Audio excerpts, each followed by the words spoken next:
እስቲ ስለ ስኳር በሽታ እናውራ። ሰውነታችሁ ኢንሱሊንን በትክክል ካለመጠቀም የተነሳ በደማችሁ ውስጥ ያለ የስኳር መጠን ከፍተኛ እንዲሆን ስለሚያደርገው በሽታ ማለት ነው።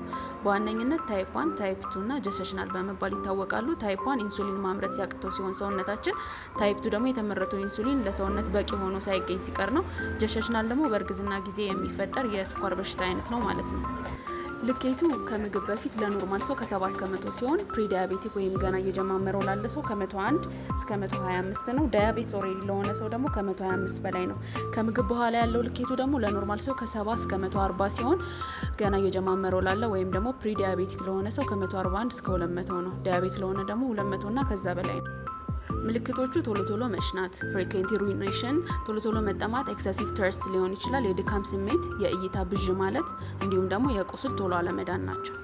መድኃኒቶቹ ለታይፕ 1 ዲያቤትስ ኢንሱሊን ብቻ ሲሆን ለታይፕ 2 ደግሞ ሜትፎርሚን፣ ግሊቢንክላማይድ ወይም ደግሞ በተለምዶ ስሟ ዳውኒል የምትባለው ናት። እንዲሁም ደግሞ ጤናማ የሆነ የላይፍ ስታይል፣ ጤናማ የሆኑ ምግቦችን መመገብ፣ በቂ የሆነ የሰውነት እንቅስቃሴ ማድረግ እንዲሁም ደግሞ የስኳር መጠናችንን ቶሎ ቶሎ መለካት ወይም ደግሞ ቼክ ማድረግ ይሆናል ማለት ነው።